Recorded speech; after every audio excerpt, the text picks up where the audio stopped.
제가 기도하고 마지막 시간 시작하도록 하겠습니다. 사랑해 주님 감사합니다. 주님 오늘도 우리를 이 자리 가운데 불러주시고 하나님의 말씀을 함께 공부하고 나누게 하시니 참으로 감사드립니다. 하나님, 우리가 공부하면 공부할수록 하나님과 함께 동행함이, 하나님의 임재를 구하는 삶이 얼마나 소중하고 우리에게 은혜가 되는 것인지를 다시 한번 깊게 생각을 해봅니다. 우리가 매일매일 살아갈 때에 하나님의 임재를 구하는 삶을 살아갈 수 있도록 도와주시고, 우리가 하나님의 임재하시는 성전이라는 것을 기억하며 살아갈 수 있는 우리 모두가 될 수 있도록 주님 인도하여 주시옵소서. 그렇게 일하실 하나님을 찬양합니다. 예수님의 이름으로 간절히 기도드렸습니다. 아멘. 이제 7번째 시간인데요. 오늘은 이제 신약에 대해서 하도록 하겠습니다. 제가 신약이라고 적긴 했는데 신약의 전체적인 내용을 하는 건 아니고요. 우리가 지금까지 6번에 걸쳐서 살펴봤던 구약에 나와 있는 그런 내용들과 신약의 예수님과의 내용을 좀 연관지어서 설명을 하려고 하고 있고요. 그리고 마지막으로는 이제 요한계시록에 나타난 조금 중요한 부분들을 좀 집중적으로 보면서 마무리해 보려고 합니다.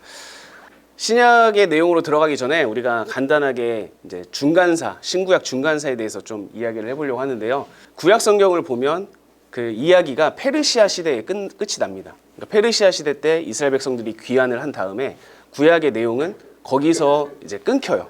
성경으로만 보면요.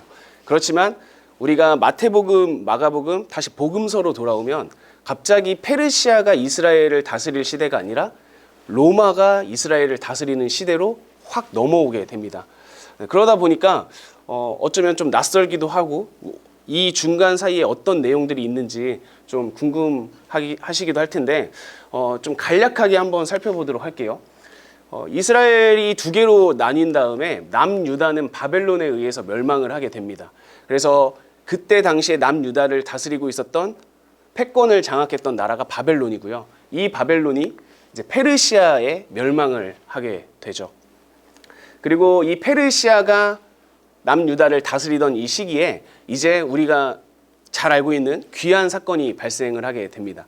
그래서 그 귀환을 명령했던 성경 속에 등장하는 왕 이름이 고레스 왕인데요. 이 고레스 왕의 이름만큼은 우리가 꼭 기억을 하고 계셔야 돼요. 다른 왕들은 우리가 잊어버려도 고레스 정도는 기억을 하고 있어야 고레스 왕의 그 명령으로 인하여서 이스라엘 백성이 귀환을 했구나라는 것을 우리는 알 수 있게 됩니다. 성경에서 이야기하고 있는 것은 이 페르시아까지라고 보시면 되고요. 이 페르시아가 이제 헬라에 멸망을 하고요. 그리고 이 헬라 다음에 이제 또 다른 그 하스모니아 왕조라고 해가지고 작은 왕조들이 이렇게 그 지배를 하는 그런 시기가 오지만 저는 이제 그냥 큰 제국만 좀 보려고 한다고 하면 헬라 다음에는 이제 로마가 이어지게 됩니다. 그래서 헬라 시대 때는 우리가 한 번쯤은 들어봤을 만한 이름 알렉산더 대왕이 이제 헬라의 대표적인 왕이라고 보시면 되고요. 그리고 로마는 이제 우리가 신약으로 들어갔을 때 배경이 되는 시기라고 생각을 해주시면 좋겠습니다. 저는 여기서 두 가지를 좀 이야기를 해보고 싶은데요. 먼저 첫 번째는 이 신구약 중간사 시기를 신앙의 암흑기, 하나님께서 침묵하셨다라 해가지고 침묵기라고 부르기도 합니다. 그런데 아무리 생각해봐도 하나님께서 침묵하셨을 것 같진 않죠. 하나님께서 침묵하시지는 않았을 겁니다. 단지 그 크고 넓으신 하나님의 뜻과 마음을 헤아릴 수 있을 만한 사람이 없었을 뿐입니다. 그러니까 이 약 400년이라는 시간 동안 하나님의 뜻을 분명하게 파악하고 그것을 대언해 줄 만한 사람이 없다가 등장한 사람이 누구냐면 바로 세례 요한이 되는 거죠. 그래서 세례 요한이 자기 뒤에 오실 예수 그리스도를 선포함으로써 이 신앙의 암흑기가 이제 조금씩 풀려 나간다라고 보시면 될 것 같고요. 그리고 두 번째는요, 이 신구약 중간사 시기를 통하여서 하나님께서는 너무나도 중요한 일을 하고 있었는데 그 일은 무엇이냐면 예수 그리스도의 복음이 폭발적으로 세계 각국으로 전파되기 위한 준비를 이 시기에 하십니다. 그래서 복음이 폭발적으로 전파되기 위한 중요한 두 가지가 이 시기에 발전이 되기 시작하는데요. 먼저 첫 번째는 교통입니다.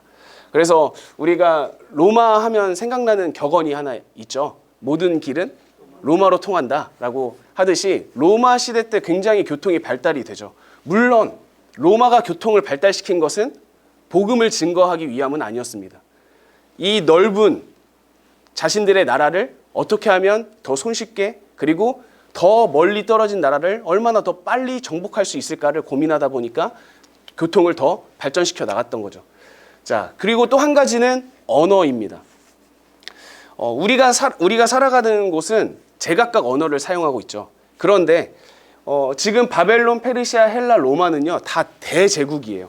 넓은 영토를 다스리고 있다 보니까 넓은 영토를 다스리고 있으면 자동적으로 발전되는 게 있는데 그 넓은 영토를 가지고 있는 나라의 언어를 어쩔 수 없이 부득이하게 배울 수밖에 없게 된다는 사실입니다. 지금 우리나라에서도 어쩔 수 없이 부득이하게 배워야만 하는 언어가 있죠. 영어죠. 왜냐하면 영어는 세계 공용어라고 우리는 받아들이기 때문입니다. 그것처럼 이렇게 세계를 제패한 나라가 있었을 때 아무리 작은 나라라 할지라도 이 세계를 제패한 나라가 사용하는 언어를 부득이하게 어쩔 수 없이 배울 수밖에 없는 그런 환경이 펼쳐지게 되죠. 그러다 보니까 어떤 일들이 생기게 되냐면 언어에 능통한 사람들, 여러 언어들을 하는 사람들이 생겨나게 되고요. 그리고 그렇게 됨으로써 우리가 잘 알고 있는 바울과 같은 사람들이 등장하게 되는 겁니다. 그러면 이 교통의 발전과 언어의 발전이 결국에는 나중에 예수 그리스도의 복음이 폭발적으로 전파되는 데 있어서 굉장히 중요한 역할을 했다는 것을 기억을 해주시면 좋을 것 같아요. 자, 이런 걸 기억하면서 이제 오늘 본격적인 내용으로 좀 들어가 보려고 하는데요. 제가 그 교재에 좀 나름 좀 웃기게 적는다고 적었는데 보셨나요? 네, 귀한인 듯 귀한 아닌 귀한 같은 것 이렇게 적었는데 네, 이스라엘 백성들이 귀환을 했습니다. 그런데 귀환을 했다라는 것은 자신의 살던 땅으로 돌아왔다라는 이야기죠. 그럼 이스라엘 백성이 귀환했다라는 것은 어느 땅으로 돌아온 거죠? 네, 팔레스타인 가나안 땅으로 들어온 겁니다. 자, 그러면 가나안 땅은 하나님의 임재하시는 곳, 하나님의 임재를 누리는 곳이 되어야 되는데 귀환한 백성이 지금 어떻게 고백하고 있는지를 우리 느헤미야 9장 36절에서 37절 말씀을 한번 같이 보도록 할게요. 우리 같이 읽어보겠습니다. 우리가 오늘날 종이 되었는데 곧 주께서 우리 조상들에게 주사 그것의 아름다운 소산을 누리게 하신 땅에서 우리가 종이 되었나이다. 우리의 죄로 말미암아 주께서 우리 위에 세우신 이방 왕들이 이 땅에 많은 소산을 얻고 그들이 우리의 몸과 가축을 임의로 관할하오니 우리의 곤란이 심하오며. 자, 분명히 이스라엘 백성이 귀환을 했는데요. 자신들의 잃어버렸던 땅을 되찾았는데 지금 이스라엘 백성들은 무엇을 고민하고 있습니까? 아직도 우리는 종이다라고 이야기를 하고 있죠. 우리는 아직도 종이고요. 그런데 더 중요한 문제는 뭡니까? 주님께서 우리 조상들에게 주신 그 약속의 땅에서 우리가 종이 됩니다. 하나님의 종이 아니라 누구의 종이 되죠? 이방 왕들의 종이 되어서 살아가고 있다는 거죠. 사실 가나안 땅은 하나님의 임재하시는 곳, 하나님의 통치를 누리는 곳이 되어야 되는데 하나님의 종으로서 살아가야 되는 곳이 되어야 되는데 지금 아직도 자신들은 이방 왕들의 통치를 받고 있고 자신들의 모든 노동력을 쏟아 부어서 얻은 것을 일부를 이방 나라들을 위해서 보내고 있는 자신들의 현실을 돌아본 거죠. 그러니까 이스라엘 백성들은 귀환했지만 사실 완벽한 귀환은 아니었던 것입니다. 그러다 보니까 구약에 등장한 수많은 선지자들, 수많은 예언자들이 뭘 예언합니까? 그 중에 대표적인 한 부분만 좀 살펴보려고 하는데 이사야 52장 7절 말씀인데요. 우리 같이 한번 읽어보겠습니다. 좋은 소식을 전하며 공포하며 복된 좋은 소식을 가져오며 구원을 공포하며 시온을 향하여 이르기를 내 하나님이 통치하신다 하는 자의 산을 넘는 발이 어찌 그리 아름다운가. 자, 이러한 말씀들을 이제 예언하고 준비하기 시작합니다. 이 예언 말씀의 핵심은 무엇이죠? 좋은 소식과 복된 소식을 가져오는 사람이 있는데 그 사람은 뭐라고 이야기를 한다고 얘기합니까? 하나님이 통치하신다라고 하면서 이 땅 가운데 올 거다. 그러니까 하나님의 통치를 선포하는 메시아를 기다리고 있는 그러한 예언들을 구약의 예언자들이 계속하고 있는 것이죠. 그리고 이 예언을 이어받아서 예수님께서 이 땅 가운데 오셔서 가장 처음으로 선포하셨던 말씀, 바로 이 말씀인데요. 우리 마가복음 1장 15절 말씀도 함께 읽습니다. 이르시되 때가 찼고 가까이 왔으니 회개하고 복음을 믿으라 하시더라. 예수님께서 뭐라고 선포하십니까? 하나님의 나라가 가까이 왔다라고 선포하십니다. 하나님의 나라는 어떤 나라죠? 하나님께서 통치하시는 나라입니다. 그러니까 예언자들이 예언했던 그 말씀을 예수님께서 이 땅 가운데 오셔서 이제 사람들에게 선포하고 있는 것이죠. 그 예언자들이 이야기했던 그 예언의 말씀이 때가 됐다. 하나님의 나라가 가까이 왔으니 회개하고 이 복음을 믿어라라고 이야기를 합니다. 자, 우리 여기서 하나님의 나라가 가까이 왔으면 어느 정도 왔을까요?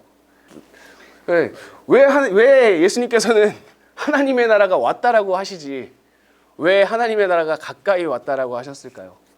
가까이 왔다는 어느 정도가 됩니까? 제가 여기 물어보면 아마 대답이 다 다르실걸요. 자, 하나님의 나라가 가까이 왔다라고 이야기를 하는데요. 가까이 왔다가 어느 정도인지를 좀 우리가 생각해 볼 필요가 있어요.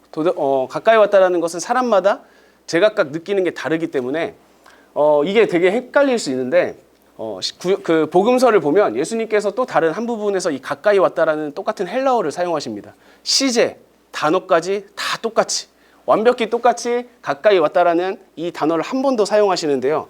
그곳이 어디냐면 마태복음 26장인데요. 마태복음 26장 46절 우리 같이 한번 읽어보겠습니다. 일어나라 함께 가자 보라 나를 파는 자가 가까이 왔느니라. 자, 이 부분이 어느 부분의 내용인지 아시겠죠? 가룟 유다가 예수 그리스도를 파는 장면인데요. 지금 예수님께서 제자들에게 뭐라고 이야기를 하고 있죠?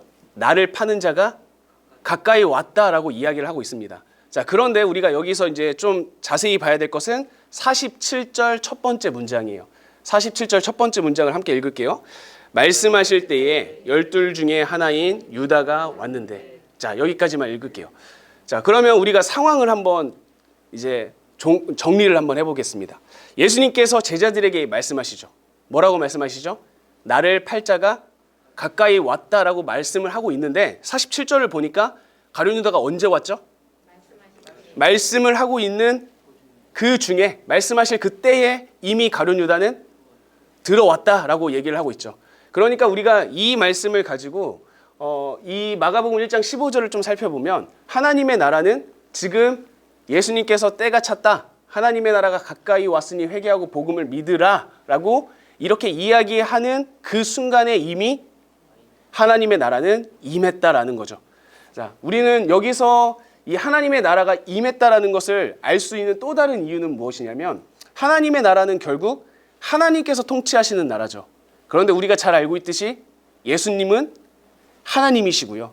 그리고 예수님께서는 우리에게 인간 왕이 어떻게 이 세상을 다스리고 통치해야 되는지를 분명하게 알려주시기 위해서 이 땅 가운데 오신 분이라는 것을 생각해 봤을 때 이미 예수님께서 본격적으로 사역을 시작하기로 선포하는 이 순간에 이미 하나님의 나라는 그 땅 가운데 임했다라는 것을 우리는 기억을 해야 합니다. 자, 그러면 우리가 이제 지금까지 구약에서 살펴봤던 것을 이제 좀 적용을 해보도록 할게요. 예수님이 왕으로 오셨다는 사실을 우리가 한번 보도록 하겠습니다. 사무엘상 10장 10절을 보면 이거는 사울 왕이 왕 위에 오르는, 그러니까 기름 부음을 받는 장면입니다. 그런데 그때 사울에게 하나님의 영이 임하고요. 그리고 사무엘상 16장 13절로 가면 다윗이 기름 부음을 받는 장면인데요. 이 장면을 보면 다윗이 하나님의 영에 감동되는 장면이 나옵니다. 우리가 이 두 명의 인물만 본 건 아니죠. 모세도 봤었고요. 여호수아도 봤었고 사사들도 봤었습니다. 모세, 여호수아, 사사들 그리고 사울과 다윗 이 모두의 공통점은 무엇이냐면 하나님의 영에 감동을 받은 사람이었다라는 것이었죠. 자, 그런데 예수님께서 이 땅 가운데 오셔서 세례 요한을 통해 세례를 받으시는 장면인데요. 마태복음 3장 16절에서 17절 말씀 우리 함께 읽겠습니다. 예수께서 세례를 받으시고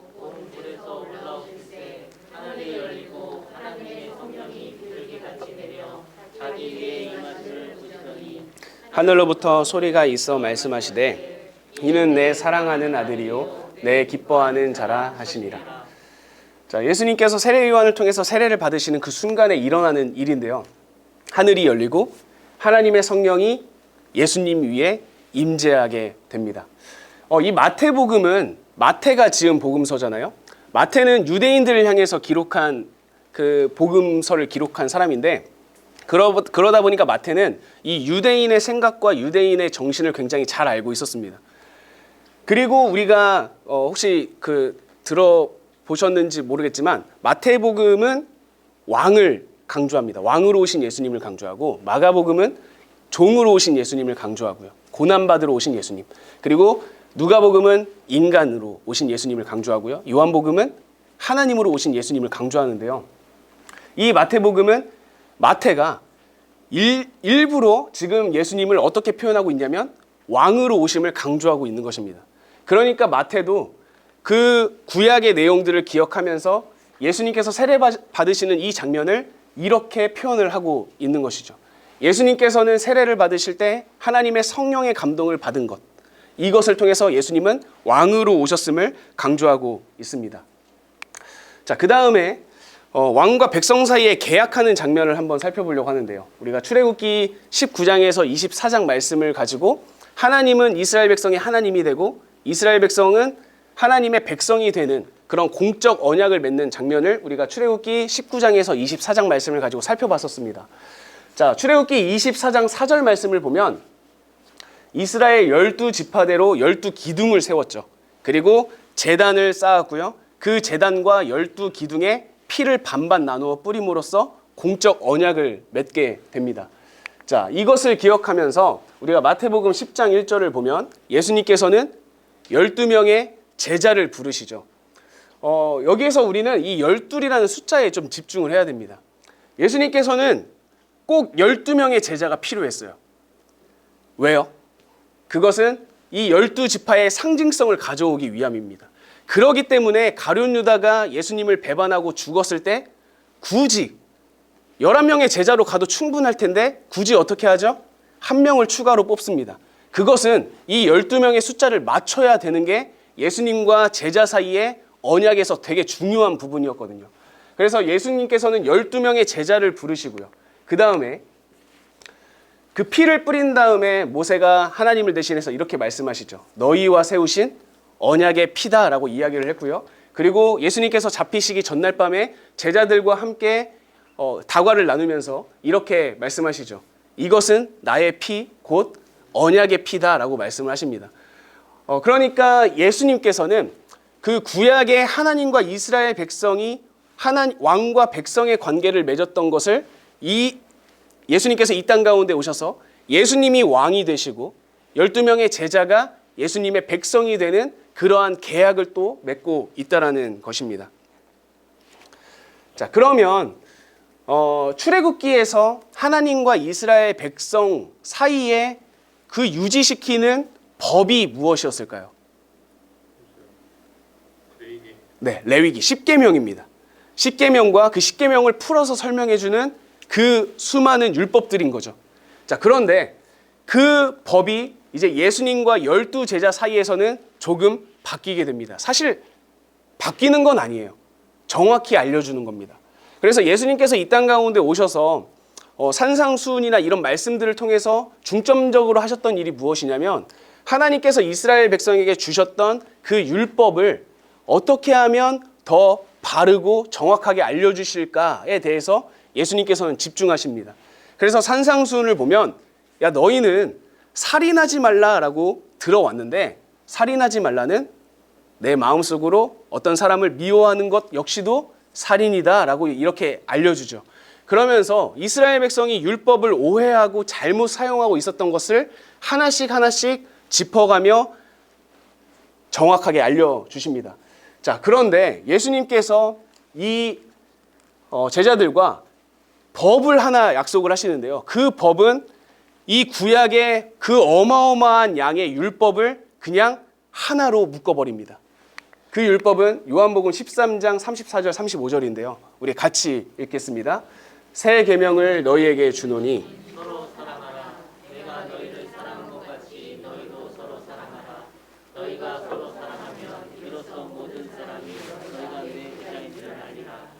이 방대한 구약 성경을 그냥 단 2절로 축약시켜 버립니다.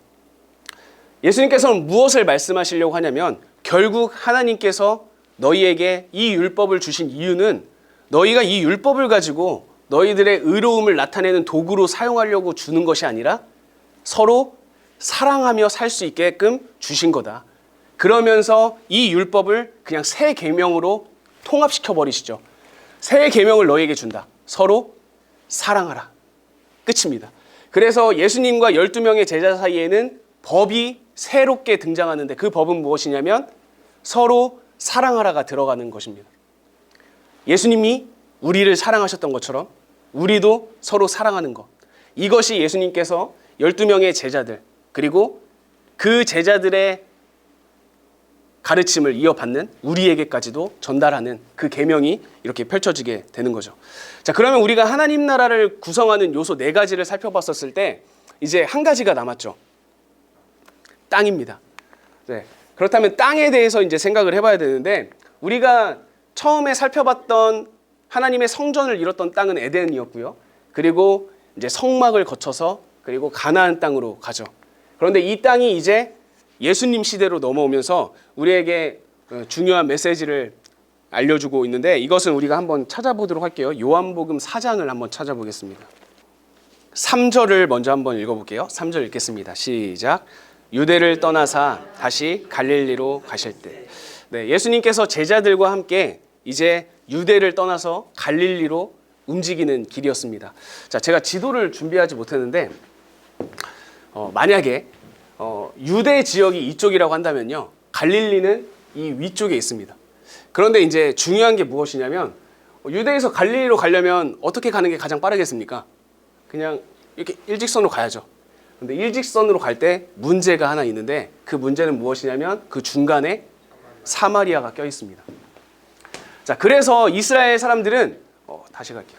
그래서 이스라엘 사람들은 유대에서 갈릴리로 갈 때 이 직선 길을 포기합니다. 어떻게 가냐면 돌아가요. 왜요? 이유는 간단합니다. 사마리아 땅을 밟기도 싫거든요.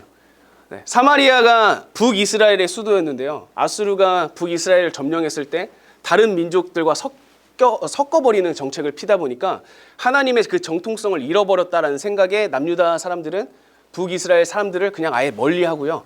심지어 그냥 개처럼 여깁니다. 개처럼. 사람 취급을 하지 않습니다. 자, 그런 것들이 일반적이었어요. 이게 특이한 행동이 아니라 이스라엘 사람들에게는 그냥 당연한 일이었습니다. 사마리아를 돌아가는 것. 그런데 4절을 한번 읽어볼까요? 4절 읽겠습니다. 사마리아를 통과하여야 하겠는지라. 예수님께서는 뭐라고 말씀하시죠? 내가 사마리아를 통과해야겠다라고 합니다. 그러면서 사마리아로 가요. 자, 사마리아로 가셔서 한 우물 곁에서 앉아 있습니다. 자, 우물 곁에 앉아서 이제 누구를 기다려요. 그런데 마침 한 여인이 옵니다. 그런데 그 여인이 언제 오냐면 한낮 정오에 오죠. 그런데 보통 이스라엘은 정오가 가장 덥기 때문에 그때에 물을 기르러 오는 사람은 없습니다. 그렇기 때문에 이 여자는 그때 온 거예요. 근데 이 여자는 세상 처음 보는 광경을 봅니다. 어떤 광경이죠?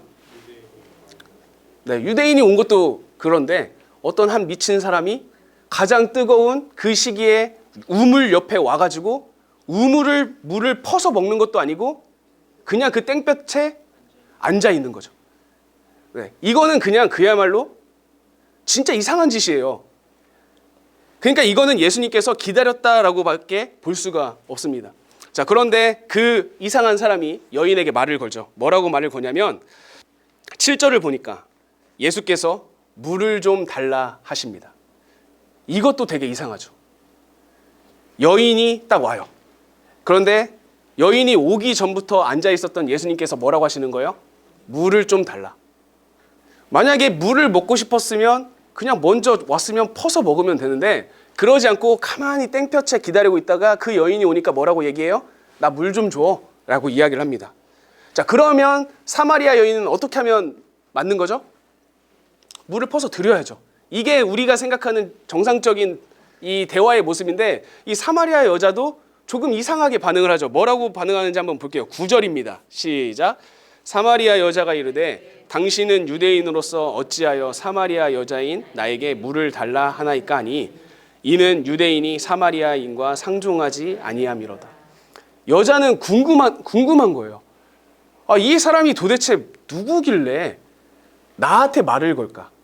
이 여인은 사마리아 사람들하고도 이야기를 잘하지 못하는 여인인데 심지어 유대인이, 그러니까 이스라엘인이 자기를 향해서 말을 건 이 상황 자체가 신기하고 의아했던 거죠. 그러니까 물어봅니다. 그래서 10절에서 예수님께서 이렇게 말씀하시죠. 네가 만일 하나님의 선물과 또 내게 물 좀 달라 하는 이가 누구인 줄 알았더라면 내가 그에게 구하였을 것이요 그가 생수를 내게 주었으리라 라고 이야기를 합니다. 그러니까 지금 예수님께서는 힌트를 좀 주신 거죠. 나 좀 특별한 사람이야 라고 알려줍니다. 그런데 사마리아 여인의 반응, 11절 한번 보시겠게요. 11절 읽겠습니다. 여자가 이르되 주여 물 기를 그릇도 없고 이 우물은 깊은데 어디서 당신이 그 생수를 얻겠사옵나이까. 그 여인은 이 사람이 나한테 생수를 준다. 근데 아무리 봐도 물을 뜰 만한 도구도 없고 차림도 아닌 거죠. 그러니까 이렇게 얘기를 하는 겁니다. 자, 그런데 여기서 예수님께서 이제 본격적으로 의미심장한 말씀을 전하시죠. 13절, 14절을 보니까 잘 들어. 지금 이 우물에 담겨있는 물을 마시는 사람은 언젠가 다시 목마를 거야. 그런데 내가 주는 물을 마시는 사람은 영원히 목마르지 않을 거다라고 이야기를 합니다. 자, 그러니까 여자가 15절에서 뭐라고 얘기하죠? 그러면 그 물을 나에게 빨리 주십시오 라고 얘기합니다. 자, 그런데 여기서 예수님이 또 동문서답을 하시죠. 물 좀 주십시오라고 하면 물을 줘야 하잖아요. 영원히 목마르지 않는 물을 줘야 되는데 예수님이 하신 말은 뭐죠? 가서 남편을 데리고 와라 라고 얘기를 합니다. 갑자기 이제 대화가 또 반전이 되죠. 그러니까 여자가 얘기를 합니다. 남편이 없습니다. 딱 이 한 문장만 얘기를 했는데 예수님께서는 이 여자의 모든 것을 다 쏟아내죠. 네가 남편이 없다고 하는 게 맞다. 너에게 남편이 5이 있었고 지금 있는 자도 네 남편이 아니니 네 말이 맞다 라고 하니까 여자는 깜짝 놀라죠. 자기의 모든 것을 알고 계시는 예수님을 발견하게 된 겁니다. 하지만 여기서 여자가 발견한 것은 예수님이 메시아라는 사실이 아니라 예수님이 선지자라는 사실이었어요. 그래서 19절에 보면 여자는 예수님이 선지자라는 것을 깨닫게 되고 자기가 너무 궁금해왔던 것을 20절에서 물어봅니다. 20절 말씀 읽어보겠습니다. 시작. 우리 조상들은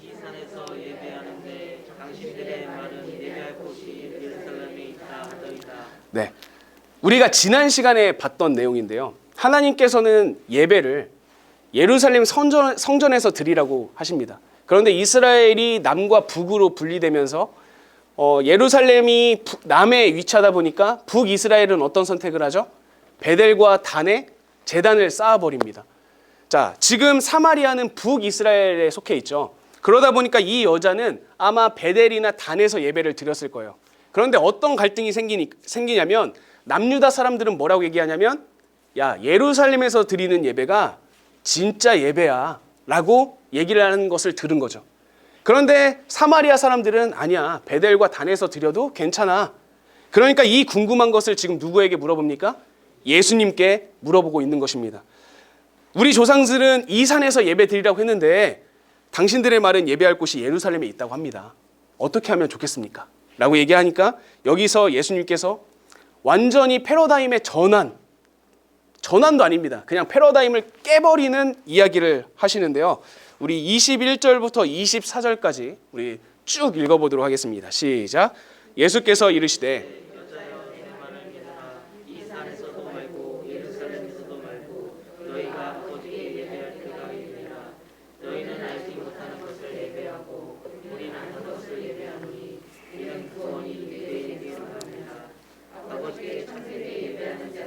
영과 진리로 예배할 때가 오나니 곧 이때라. 하나님은 영이시니 예배하는 자가 영과 진리로 예배할지어다. 자, 예수님께서 뭐라고 말씀하시죠? 이 산에서도 아니고 예루살렘에서도 아니다 라고 하면서 우리가 굉장히 잘 알고 있는 24절 말씀을 알려주시는 거죠. 하나님은 영이시니 예배하는 자가 영과 진리로 예배하면 된다라고 이야기를 하는 겁니다. 자, 지금 예수님께서는 이제 뭘 말씀하시는 거죠? 장소는 중요하지 않아. 장소는 중요한 게 아니라 네 안에 하나님의 영과 진리이신 예수 그리스도가 자리 잡으면서 그거 영과 예수를 가지고 하나님을 향해 예배를 드린다면 장소가 어디이든 상관없어라고 이야기를 하는 것입니다.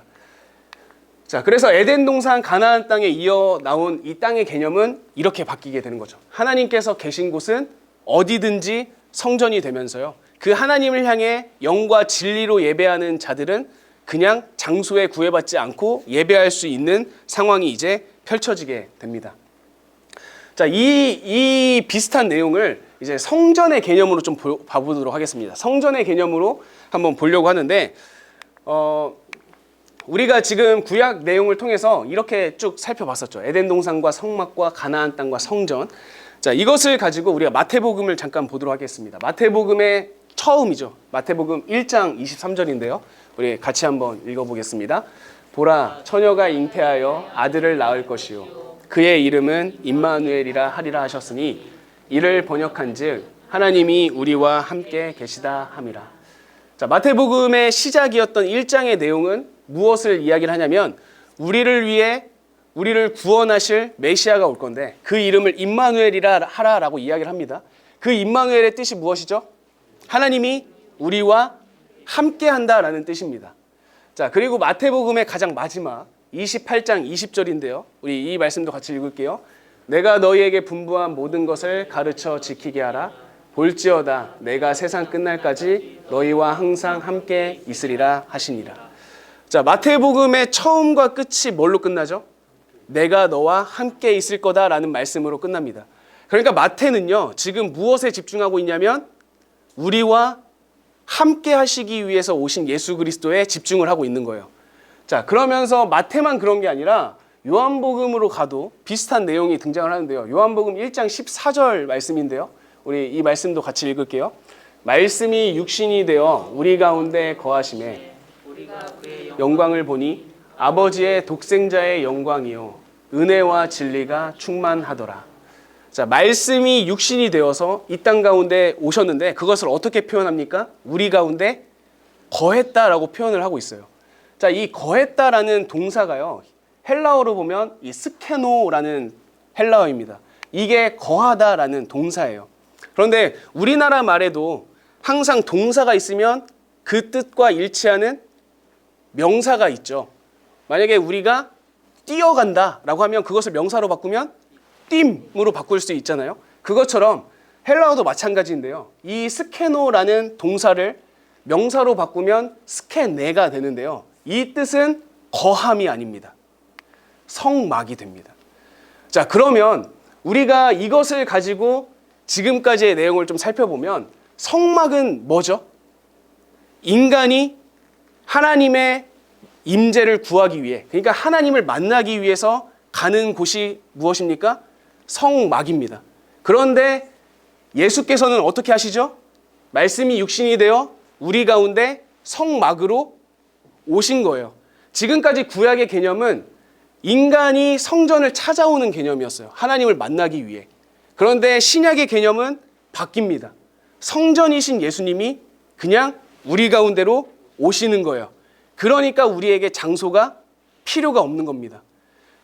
자, 그렇다고 해가지고 구약의 예배는 왜 이렇게 그러면 불편하게 해놨냐?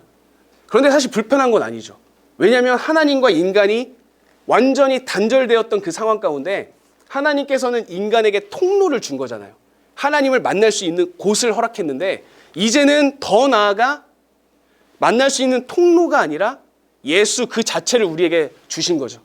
그냥 예수만 있으면 그 통로인 건물 안으로 들어가지 않아도 우리에게 예수만 있으면 하나님과 그냥 바로 교제권이 회복되는 그런 상황에 이르게 된 겁니다. 그래서 우리가 이 내용은 기억을 하고 있으면 좋을 것 같아요. 구약까지는 인간이 하나님을 만나기 위해 성전을 찾아갔지만 신약으로 와서는 하나님이 인간을 만나기 위해 성전이 되어 오셨다라는 개념으로 보시면 좋을 것 같고요. 그러면 이 예수님의 개념을 가지고 이제 저와 여러분에게 적용을 한번 해보도록 하겠습니다. 자, 사도행전 1장 4절에서 5절 말씀인데요. 우리 같이 한번 읽어보겠습니다. 사도와 함께 모이사 그들에게 분부하여 이르시되 예루살렘을 떠나지 말고 내게서 들은 바 아버지께서 약속하신 것을 기다리라.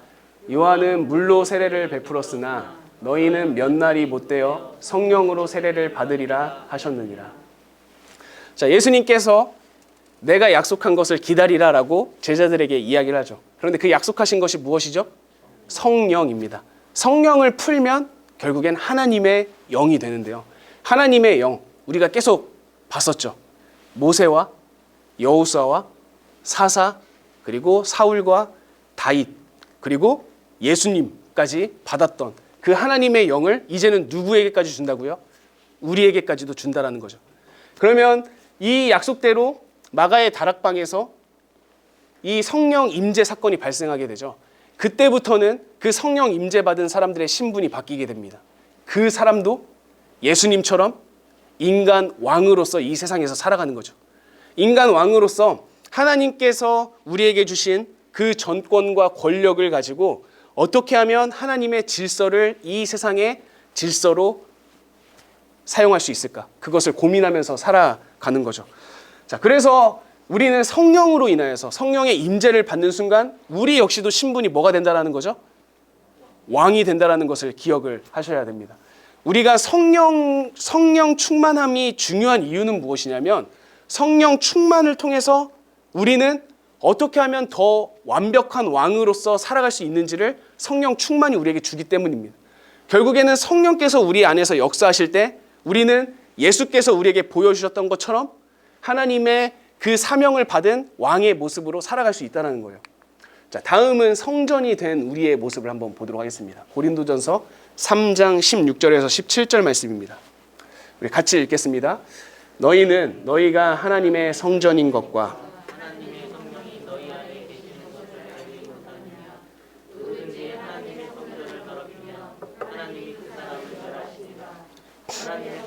거룩하니 너희도 그러하니라. 하나님의 성령이 우리 안에 거하기 때문에 우리가 뭐라고 이야기를 하고 있죠? 우리 역시도 성전이다라고 이야기를 하고 있습니다. 자, 그런데 우리가 성전이다라는 개념을 받아들이면 사실 꼭 좋은 소식만은 아닌 거예요. 왜요?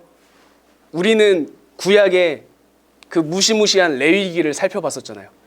모세조차도 들어가지 못했던 성막, 그런데 그 성막에 출입을 가능하게 했던 성경이 레위기였잖아요. 그 레위기가 이야기하고 있는 모든 것을 어떻게 해야 되죠? 우리가 지켜내야 되는 겁니다. 그래서 17절에서 이야기를 하죠. 누구든지 하나님의 성전을 더럽히면 하나님이 그 사람을 멸하신다라고 이야기를 합니다. 자, 그러면 우리가 하나님께서 임재하시는, 성령이 임재하시는 우리의 몸을 거룩하게 하기 위한 방법은 무엇입니까? 어떻게 하면 우리의 몸을 거룩하게 할 수 있습니까? 길게 생각하시면 안 됩니다. 간단합니다. 예수 그리스도입니다. 여기서 다른 것들이 생각나면 안 돼요. 딱 이 문제는 예수 그리스도로 끝내야 됩니다.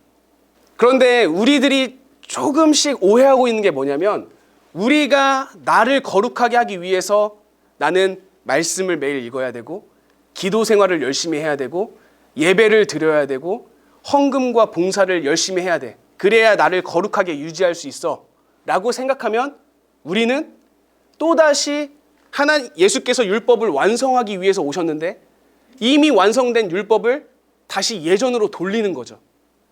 우리가 거룩할 수 있는 유일한 방법은 딱 한 가지입니다. 예수 그리스도입니다. 내가 예수 그리스도를 믿는 그 순간 나는 거룩해지고 나는 하나님의 성전 그 자체가 되는 거죠. 그런데 만약에 내가 거룩해질 수 있는 방법이 경건 생활이 된다. 그러면 사실 우리는 여기서 다 불타 없어져야 됩니다. 왜요? 그 누구도 우리의 경건 생활을 가지고 의롭다함을 받을 육체가 없기 때문이죠. 그래서 우리는 여기서 어떻게 하면 나를 거룩하게 할 수 있습니까? 라는 질문에는 다른 고민 필요 없이 예수가 나와야 됩니다. 그래야 우리는 내가 하나님의 성전이 된다라는 것에 대해서 하나님의 은혜로 받을 수 있는 거예요. 만약에 경건 생활이 되면 내가 하나님의 성전이 된 것이 내 덕이 됩니다. 내가 거룩하게 살았기 때문에, 내가 착하게 살았기 때문에, 내가 선하게 살았기 때문에. 그런데 우리는 그 개념을 버리셔야 돼요. 우리가 거룩할 수 있는 유일한 방법은 오직 예수 그리스도입니다. 그리고 예수 그리스도를 통해서 거룩하게 됐기 때문에 우리는 경건 생활에 조금씩 힘써 나가야 되는 거죠. 이러한 개념으로 가야지 경건 생활을 해야만 내가 거룩해진다? 이거는 아닙니다. 우리가 성전이 되고 왕이 됐다라고 한다면 우리는 구약의 메시지를 통해서 봤던 그 인간 왕의 역할을 우리도 감당을 해야 됩니다. 모세가 보여줬던 것, 여호수아가 보여줬던 것, 사사들이 하나님의 부르심에 응답했던 것, 인간 왕들이 보여줬던 그 모습을 우리는 해야 되는데, 하기 위해서 첫 번째는 하나님의 말씀에 귀를 기울이고 그 말씀으로 백성을 다스리는 것. 이 세상을 하나님의 질서를 가지고 우리가 살아가는 것, 그것이 우리의 삶이 되어야 되고 우리의 모습이 되어야 됩니다. 자, 우리의 신분이 인간 왕인데요, 제가 왕 이야기를 할 때 인간 왕을 하나님께서 세우시기 위한 조건이 하나 있다고 했는데 혹시 기억이 나십니까? 사울의 첫 모습, 다윗의 첫 모습, 솔로몬의 첫 모습. 약함이죠. 내가 낮아지고 낮아지는 것. 이것은 우리에게도 마찬가지입니다. 그래서 고린도전서 1장 27절과 28절 그리고 29절, 31절까지 말씀 쭉 보면 어떻게 되어 있냐면, 하나님께서는 미련한 것을 택하사, 미련한 사람을 통해서 지혜 있는 사람들을 부끄럽게 하시고, 약한 사람을 택해서 강한 사람을 부끄럽게 하시고, 천한 사람, 멸시받는 사람, 없는 사람을 택해서 있는 사람을 패하시는 게 하나님의 섭리다라고 이야기를 하면서요, 이렇게 하시는 이유를 뭐라고 얘기하냐면 29절 뭐라고 되어 있죠? 아무 육체도 하나님 앞에서 자랑하지 못하게 하기 위함이다라고 이야기를 합니다. 자, 그러면 반대로 우리가 미련하지만 하나님께서 우리를 사용하셔서 지혜 있는 사람을 밀어냈습니다. 그런데 그 사건을 통하여서 내가 이제 좀 지혜가 생겼나 보다 라고 생각하는 순간 우리는 다시 떨어지게 된다는 것을 기억하셔야 돼요. 그런데 이 사도 바울은 아마 인간의 약함을 좀 알았던 것 같아요. 누구든지 어느 위치에 올라가면 좀 뽐내고 싶어하고 자랑하고 싶어하는 마음. 그래서 31절에는 자랑할 수 있는 방법을 좀 열어줍니다. 우리 31절 말씀 같이 읽어볼게요. 시작. 기록된 바. 네. 뭐라고 얘기하죠? 자랑해라. 대신 예수님 안에서 자랑해라 라고 이야기를 합니다. 내가 이러이러한 삶을 살게 됐어. 예수님 때문이야 라고 자랑하라는 거죠. 그러면 문제없다 라고 이야기를 하고 있는 겁니다. 자, 그러면 우리가 이제 도식을 통해서 한번 볼게요. 우리가 처음 살펴봤던 하나님의 나라의 모습은 하나님이 왕 되시고 이제 아담과 하와가 하나님의 백성이 되고 선악과를 먹지 말라는 법 아래 에덴 동산이라는 곳에서 살아갔던 하나님의 나라였고요. 그리고 무너졌던 하나님의 나라를 하나님께서 이스라엘 백성을 통해서 한번 재건하시죠. 그래서 왕이 하나님이 되시고 이스라엘의 12지파가 백성이 되고 10계명이라는 중심 계명 아래, 그리고 레위기, 민수기, 신명기가 되어서 가나안 땅 안에서 하나님의 나라를 이루면서 살아갑니다. 그런데 이 재건된 하나님의 나라 역시 다시 무너지죠. 그리고 예수님께서 오셔서 하나님의 나라를 다시 한번 회복을 시키십니다. 자, 그런데 이 하나님의 나라는 이제 예수께서 왕이 되십니다. 그리고 12제자가 그 예수의 백성이 되고요. 법은 새 계명, 서로 사랑하라라는 개념이 되고, 장소는 어떻게 되죠? 네, 어디든지가 됩니다. 그래서 지금 이렇게 이제 하나님의 나라가 회복이 되는데, 이제 마지막으로 이제 좀 살펴보려고 하는데요. 이미 그러나 아직이라는 제목으로 이제 좀 들어가 보려고 합니다. 우리가 먼저 첫 번째를 한번 같이 읽어볼게요. 우리 첫 번째 같이 읽을게요. 시작. 예수님께서 이 땅에 오신 순간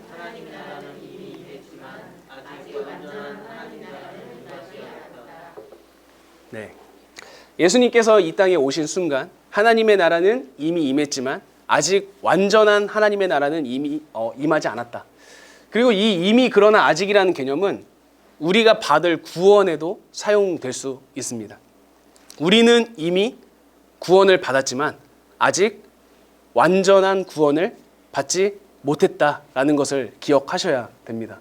그래서 이미 그러나 아직이라는 말은 사실 신학 용어예요. 신학 안에서 이러한 신학이 있습니다. 그래서 이 하나님의 나라는 이미 임했지만 아직 임하지 않았기 때문에 우리는 뭐 하는 사람이 되는 거죠?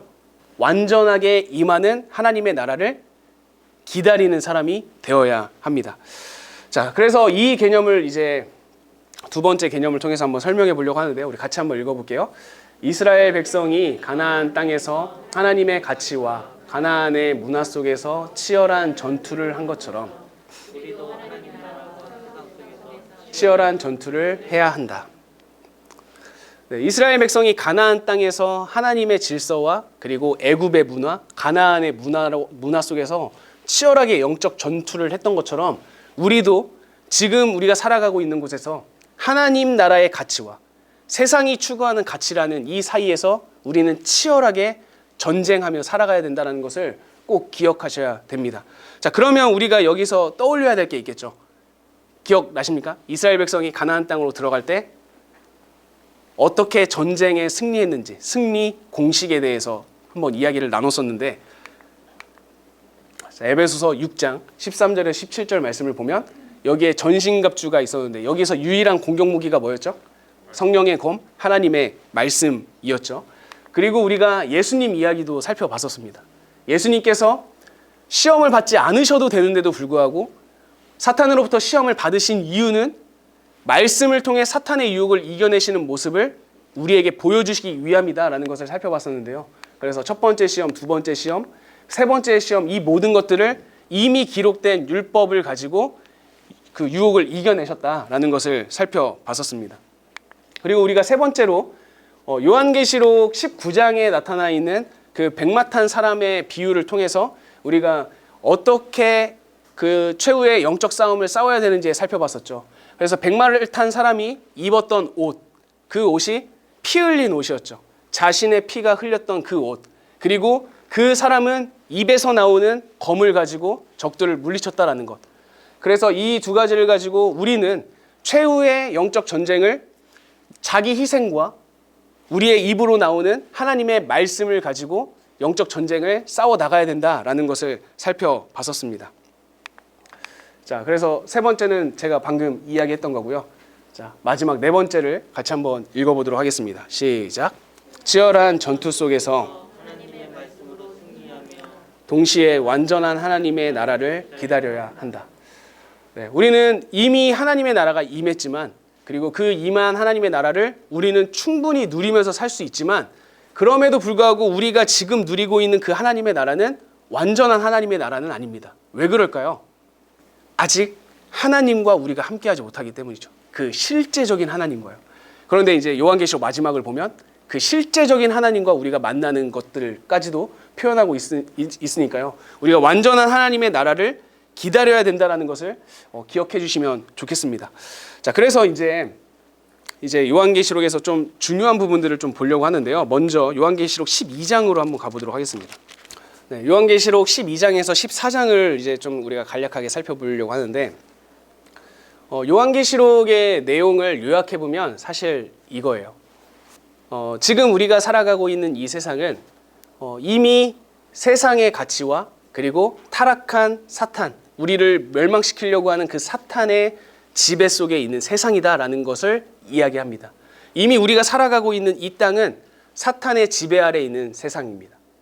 자, 그런데 또 다른 모습이 있는데, 그러한 사탄의 지배 가운데 살아가는 세상이지만 그 세상 속에서 어떤 사람은 피 흘린 어린 양의 모습을 뒤따라가며 그 똑같은 모습으로 살아가는 사람이 있다라는 거죠. 자, 그러면서 요한계시록은 세상을 지배하고 있는 그 사탄의 모습, 짐승들의 모습을 비유로 표현하기도 하면서 동시에 어린 양을 따라서 이 어린 양의 모습대로 살아가는 모습들을 비유로 표현하기도 합니다. 그러면서 우리에게 던져주는 메시지가 있어요. 그것은 뭐냐면 어떤 선택을 할래입니다. 세상은 이런데 이 세상 속에서 세상이 이렇다라고 해서 그 세상의 구조에 굴복하면서 살아갈래? 아니면 세상의 구조는 이렇지만 그 가운데서 예수께서 우리에게 보여주셨던 것처럼 그 어린 양을 따라서 살아갈래? 둘 중에 하나 선택해 볼래? 라고 이야기를 합니다.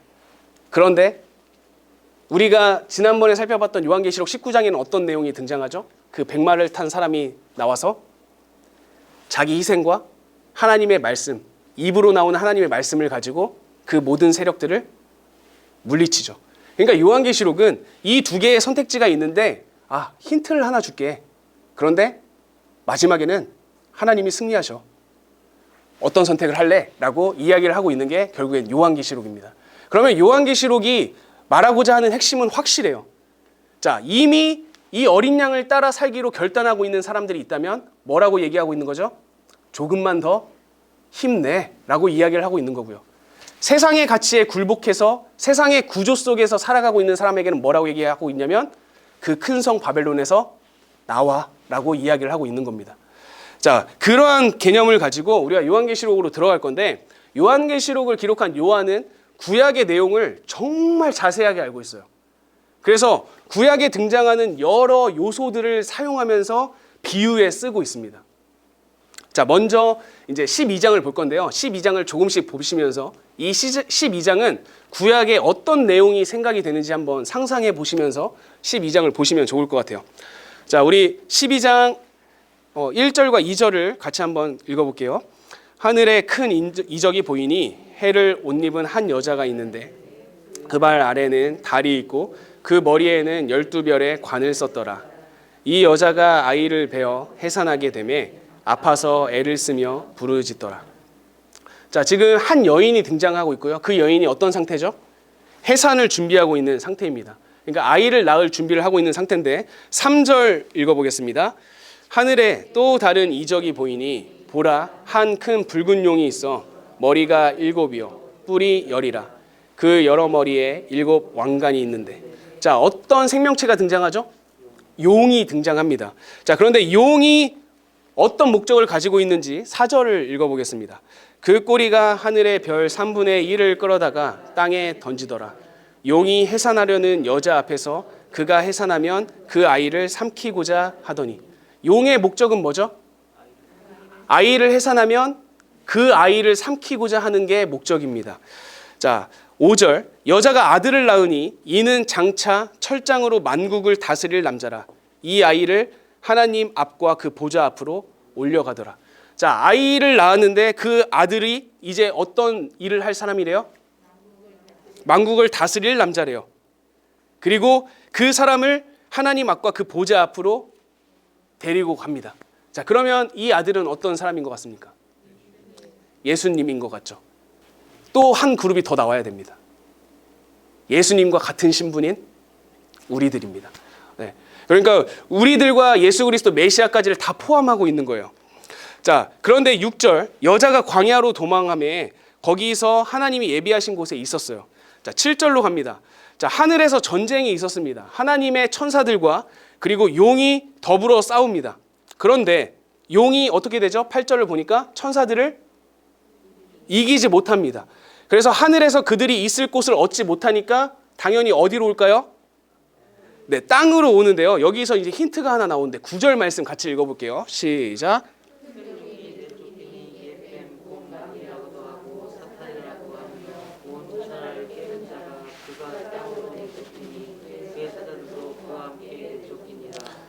자, 용을 지금 뭐라고 표현하고 있죠? 큰 용이 내쫓겼는데 이 용은 옛날에 뱀, 곧 마귀라고도 하고 사탄이라고도 한다.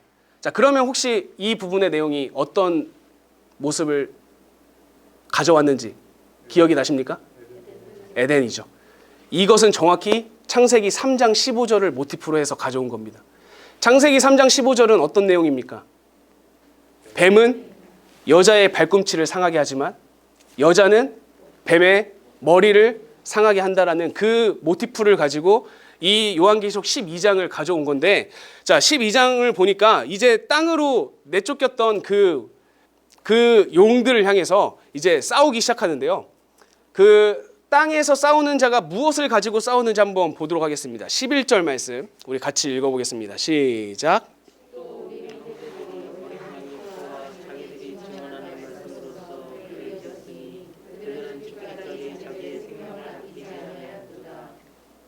무엇으로 이기죠?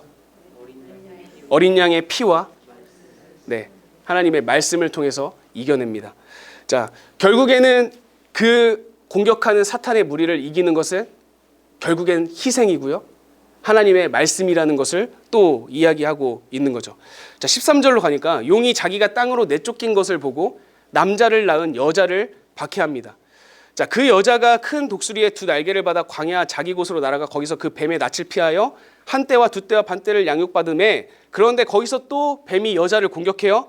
그래서 입으로 물을 강같이 토해서 여자를 물에 떠내려 가려고 하는데, 그때 어떤 일이 펼쳐지냐면 땅이 입을 열어서 그 물들을 다 삼켜버립니다. 그래서 그 여인을 구해주죠. 자, 그러니까 17절에서 이렇게 말합니다. 우리 17절 말씀 같이 읽어보겠습니다. 시작. 용이 여자에게 분노하여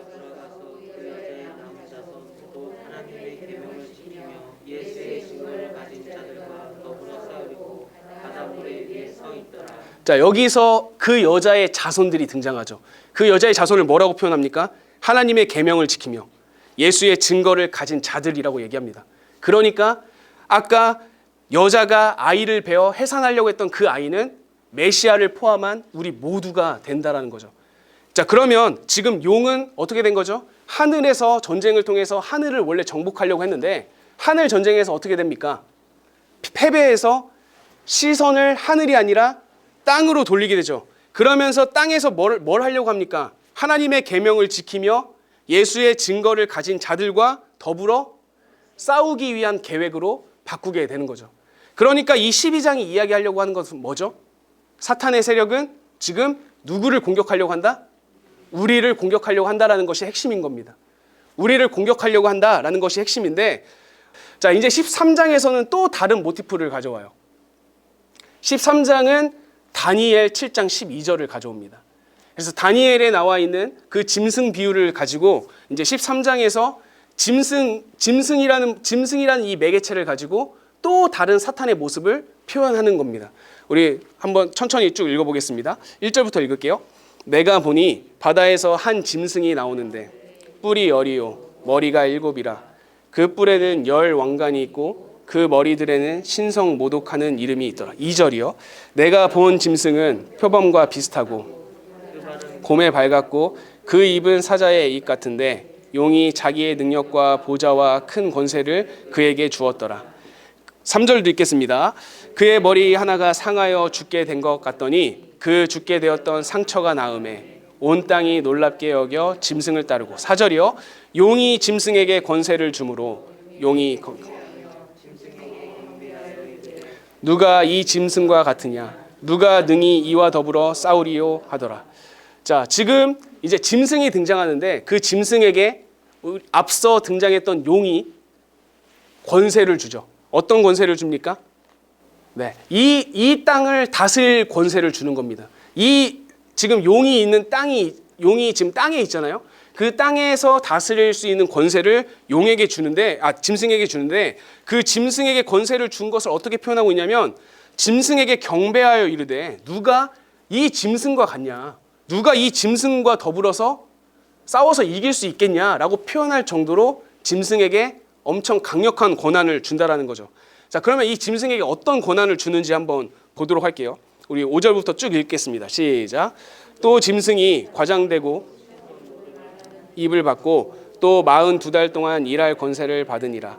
짐승이 입을 벌려 하나님을 향하여 비방하되 그의 이름과 그의 장막 곧 하늘에 사는 자들을 비방하더라.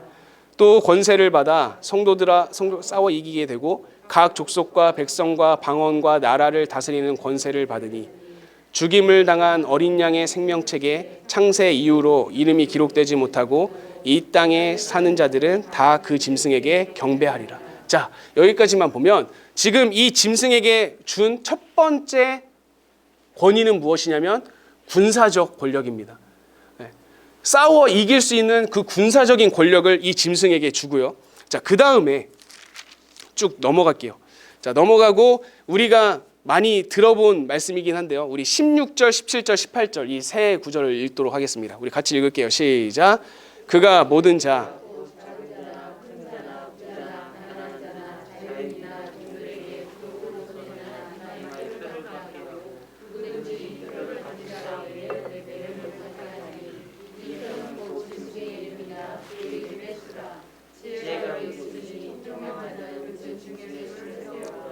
그것은 사람의 수니 그의 수는 666이라. 자, 11절은 우리가 안 읽었는데 11절을 보면 또 다른 짐승이 나온 거거든요. 그러니까 지금 첫 번째 짐승은 군사력을 담당하는 짐승인 거고요. 이번에 11절에서 등장하는 짐승은 이 16, 17, 18절을 보면 경제권을 장악하는 짐승입니다. 자, 지금 용이 짐승 두 마리에게 권세를 주는데 군사적 권세를 주고요. 경제적 권세를 주는 거죠. 자, 이 군사적 권세와 이 경제적 권세를 우리는 잘 기억을 하고 있어야 됩니다. 자, 16절을 보면 모든 사람에게 표를 주죠. 그런데 그 표가 어디에 줍니까? 오른손과 이마입니다. 그리고 우리는 그 표를 하면 생각나는 숫자가 자동적으로 나오죠. 666이라는 표입니다. 우리는 이 이야기를 들으면 딱 떠오르는 게 있어야 돼요. 16절을 읽으면요. 표를 주는데 그 표가 어디에 새겨지죠? 오른손과 이마예요. 혹시 떠오르는 말씀이 있나요? 우리는 여기에서 이 말씀을 꼭 떠올려야 됩니다. 이거는 우리의 손목과 이마에 진짜 표가 들어간다라는 것을 의미하는 것이 아니에요. 신명기 6장으로 가면요.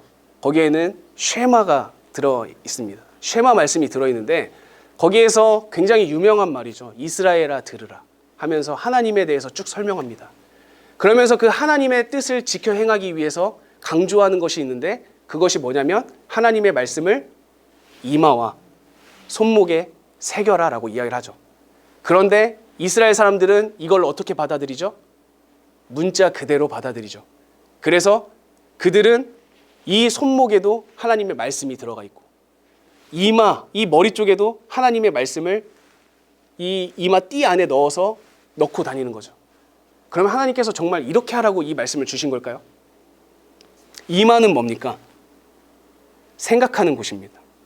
손은 뭡니까? 행동하는 곳이죠. 그러면 결국에 하나님께서 쉐마 말씀을 주신 이유는 뭐죠? 하나님의 말씀을 가지고 늘 생각하고 그 말씀대로 행동하라는 의미죠. 결국에 우리는 이 13장 16절 말씀을 가지고 이 표가 오른손과 이마에 찍혔다라고 하는 것은 지금 쉐마의 말씀을 떠올려라라는 것을 요한계시록 저자가 알려주고 있는 거죠. 자, 그러면 666이 상징하는 게 뭡니까? 지금 666이 상징하는 것은 사람의 숫자이고요. 짐승이 지금 강조하고 있는 숫자인 거죠. 우리가 지난 시간에 666의 한 가지 의미로서 솔로몬을 살펴봤었어요. 솔로몬을 살펴봤었고 이 666이 가지고 전달해주는 또 다른 의미를 보면 네로 황제, 그러니까 로마의 네로 황제라는 그 이름을 히브리어로 적으면요. 히브리어에는 숫자값이 다 있거든요. 그런데 그 숫자값을 네로를 히브리어로 적은 다음에 합치면 666이 됩니다. 그리고 짐승이라는 히브리어 단어를 합치면 숫자값이 666이 돼요. 그러면 우리가 기억해야 될 것은 뭐냐면 이 666이 가리키는 의미가 뭐냐라는 거예요. 666이 가리키는 의미는 지금 로마의 네로 황제가 로마 사람들을 다스리는 통치의 모습을 봐라.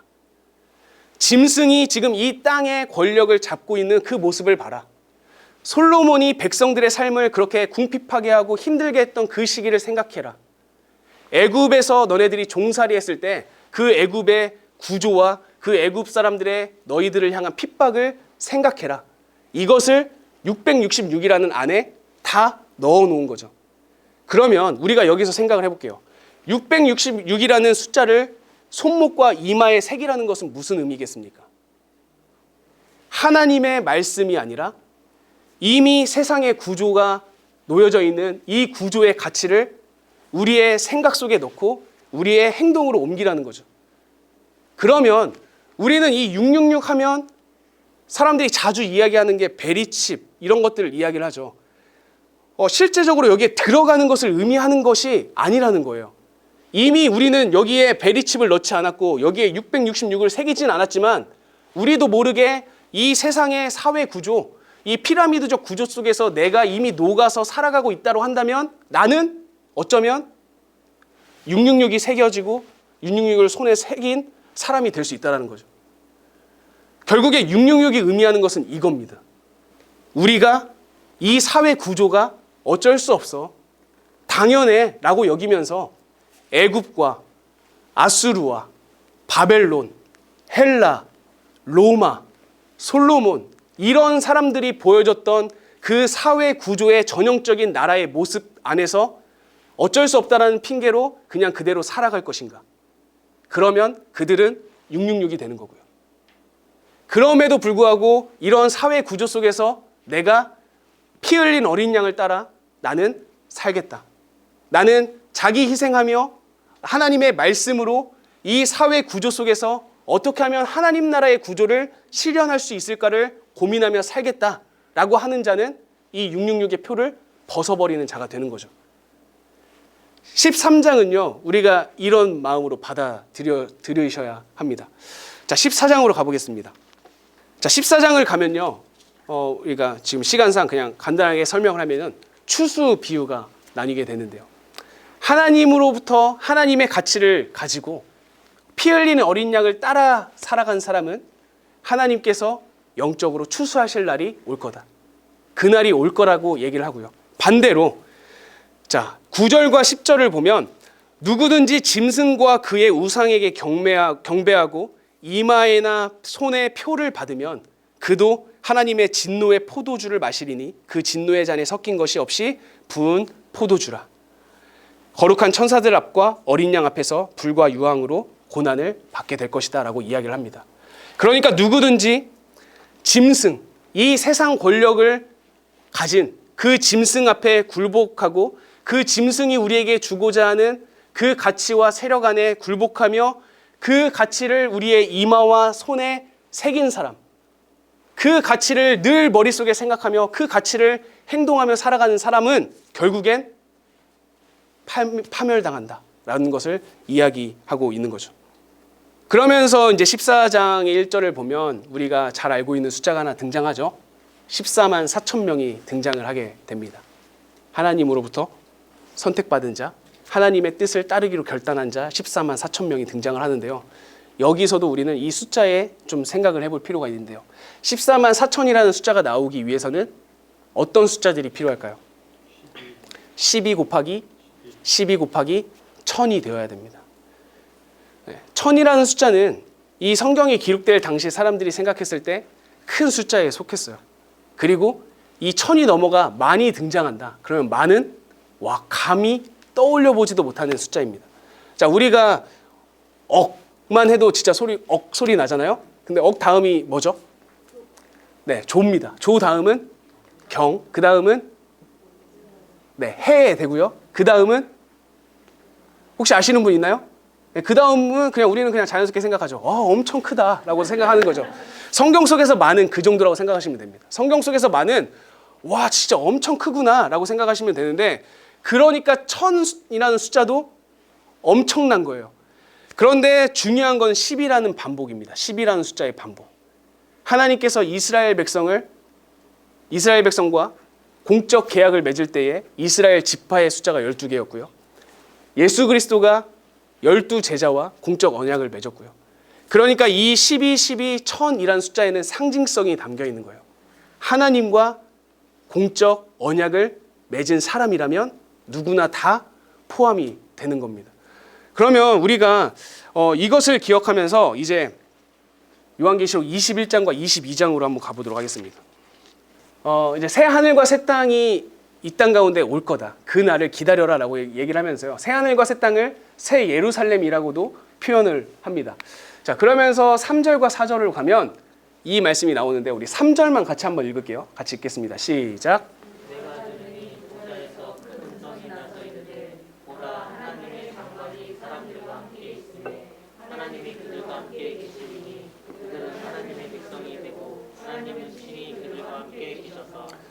어디서 많이 들어본 말씀이 등장하죠.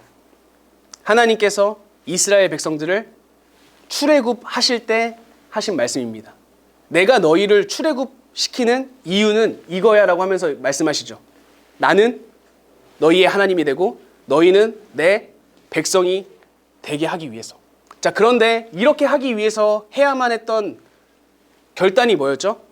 애굽에서 나오는 겁니다. 애굽이라는 것은 전형적인 사회 구조인 거예요. 그 사회 구조 속에서 나와라 라고 이야기를 하고 있고요. 요한계시록에서 이야기를 하고 있는 것도 결국에는 사회 구조 속에서 나와라.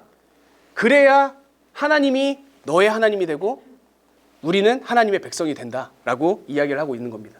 그리고 그 뒤에 나오는 것들은 우리가 완전한 하나님의 나라는 그런 곳이다라고 생각을 해보시면 좋을 것 같고요.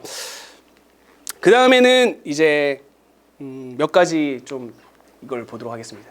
창세기 2장 10절을 보면 에덴의 모습을 이렇게 표현을 하고 있어요. 강이 에덴에서 흘러나와 동산을 적셨다라는 표현이 있고요. 그리고 에스겔 47장 성전 환상을 보면 에스겔이 이러한 모습을 봐요. 그 문지방 밑에서 물이 나와 동쪽으로 흐르다가 성전 오른쪽 제단 남쪽으로 흘러내린다. 자, 그리고 요한복음 7장 38절로 가면요. 예수께서 자신을 이렇게 표현합니다. 나를 믿는 자는 성경의 이름과 같이 그 배에서 생수의 강이 흘러 나올 것이다. 자, 그런데 마지막에 22장으로 가면요. 1절과 2절 말씀을 같이 한번 읽어볼게요. 시작. 또 그가 수정같이 맑은 생명수의 강을 내게 보이니 하나님과 및 어린 양의 보좌로부터 나와서 길 가운데로 흐르더라. 강 좌우에 생명나무가 있어 열매를 맺되 달마다 그 열매를 맺고 그 나무 잎사귀들은 만국을 치료하기 위하여 있더라. 네, 강이 흘러 넘쳐서 그곳을 적시죠. 이거는요, 성전을 나타내는 표시입니다. 하나님께서 임재하시는 곳이라는 표시예요.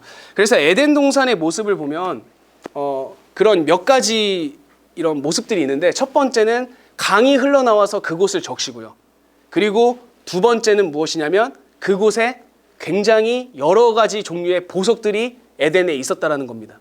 자, 그런데 잘 생각해 보시면 성막을 생각해 볼게요. 성막은 뭐죠? 천이거든요. 텐트예요. 그러니까 하나님께서 인간을 만나기 위해서 지정해 주신 장소를 텐트로 만들었어요. 그런데 그 텐트 안에 들어간 기물들은 다 금, 은 이런 겁니다. 그러니까 지금 하나님께서는 하나님께서 천막으로 오신 이유는 분명하거든요. 천막을 주신 이유는 나는 이런 크고 휘황찬란한 건물이 필요 없어. 나는 그냥 너희를 만나기 위해서 온 거야 라는 의미를 그 성막 안에 담아두셨는데, 그럼에도 불구하고 하나님께서 욕심 부리는 건 뭐예요? 그 안에 들어가는 기물들은 보석으로 만들어야 돼요. 왜요?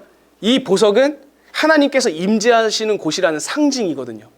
자, 그런데 요한계시록 21장 19절, 20절, 21절을 보면 이 마지막 완성될 하나님 나라를 표현할 때 뭘 표현하고 있냐면 여러 가지 보석들을 하나하나씩 다 열거하고 있습니다. 그러면 이것은 무엇이냐면 사실 완성될 하나님 나라에 이런 보석이 실제로 박히는지는 사실 저는 잘 모르겠어요.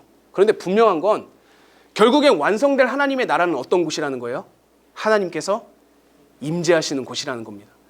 자, 그러면 2절 말씀을 보면 완성될 하나님의 나라에는 어떤 나무가 있죠? 생명나무가 있어요. 그런데 에덴에 있었던 나무 하나는 없어지죠. 선악을 알게 하는 나무는 빠지면서 생명나무가 들어가게 됩니다. 그러면 우리가 이 모습을 보면 완전한 하나님의 나라는 어디서 모티브를 가지고 오는 것 같습니까? 결국엔 에덴입니다. 그러면 성경은 지금 무엇을 우리에게 주고자 하는 겁니다. 주고자 합니까? 처음에 하나님께서 창조하셨던 나라는 하나님의 임재가 있었던 나라였고, 그 가운데 하나님과 백성이 함께 어우러져서 그 통치 가운데 거했던 하나님의 나라였는데, 인간의 하나님이 됨으로 인하여서 그 나라가 파괴되었고, 그 파괴되었던 하나님의 나라를 하나님께서는 회복하고 구원하시기 위하여서 이 방대한 양의 성경을 통해서 우리에게 알려주시는 거고, 결국 우리가 마지막 회복할 모습은 어떤 모습이라는 거예요? 결국엔 다시 에덴이라는 겁니다. 결국 우리는 하나님의 임재하시는 그 나라, 하나님과 백성이 함께 어우러져서 동행하고 함께 살아가는 그 나라를 꿈꾸는 거죠. 그래서 우리는 하나님의 나라 천국을 이야기할 때 뭔가 되게 좋아 보이는 사후세계 엄청 멋있고 환란한 이렇게 막 밝은 그런 나라를 상상하는 하는 것까지는 괜찮지만, 상상하는 것까지는 괜찮지만 더 중요한 건 뭐예요? 내가 여기서 그런 나라를 이루면서 살기 위한 노력이 중요한 겁니다. 결국에 우리가 여기서 이러한 나라를 살기 위해서 발버둥치며 노력하는 것이 요한계시록에서 우리에게 이야기하고 있는 큰 성 바벨론에서 나와 라고 이야기하는 모습인 거예요.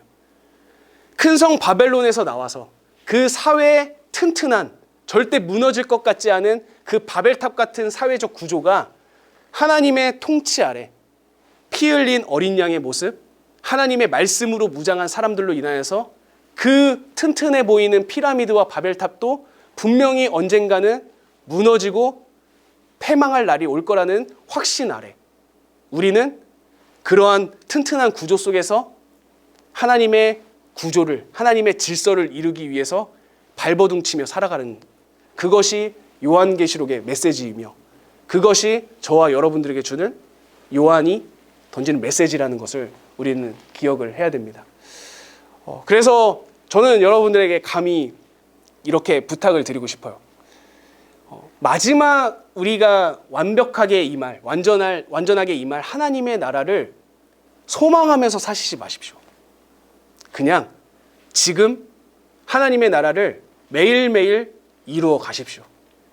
내가 매일매일 하나님의 나라를 이루어 간다면 완전한 하나님의 나라 내일 이루어지든 1년 뒤에 이루어지든 2000년 뒤에 이루어지든 우리랑은 상관이 없는 이야기가 되죠. 내가 오늘도 하나님의 나라 속에서 살았는데 이 마지막 때가 내일이면 어떻고 일주일 뒤면 어떻겠습니까? 우리는 오늘을 소중하게 생각하며 오늘 안에서도 하나님을 누리며 살아갈 때 우리는 자연스럽게 마지막에 누릴 완전한 하나님 나라의 주인공이 될 거라는 것을 항상 기억하는 여러분들이 됐으면 좋겠습니다. 결국 요한계시록은 우리에게 희망을 주는 성경입니다. 왜냐하면 우리는 이 요한계시록이 기록될 당시에 이스라엘 백성들처럼, 유대인들처럼 핍박당하거나 죽거나 목숨이 끊기거나 하진 않거든요. 그런 상황 속에 있는 사람들에게 요한이 뭐라고 얘기하죠? 좀만 참아. 결국엔 하나님께서 승리하실 거고 그때 하나님께서 너희들을 건져주실 거야 라고 이야기를 했는데, 우리는 그런 상황은 아니지만 우리 역시도 결국에는 그렇게 힘든 상황을 살고 있는 건 마찬가지거든요. 그런 우리들에게 뭐라고 얘기하고 있냐면 좀만 참아. 결국엔 하나님께서 우리를 건져내 주실 거고 이 짐승들, 이 용들, 이 땅의 권세를 잡고 있는 모든 세력들을 하나님께서 물리치실 거야 라는 것을 요한이 우리에게 이 환상을 통해서 알려주고 있다는 것을 기억하면서 하나님께서 우리에게 너무나도 소중한 것을 창조해 주셨던 그 에덴의 가치를 오늘도 누리면서 살아가는 우리 모든 성도님들 되시길 간절히 축복합니다. 제가 마무리 기도하고 모든 순서를 마치도록 하겠습니다. 사랑해 주님 감사합니다.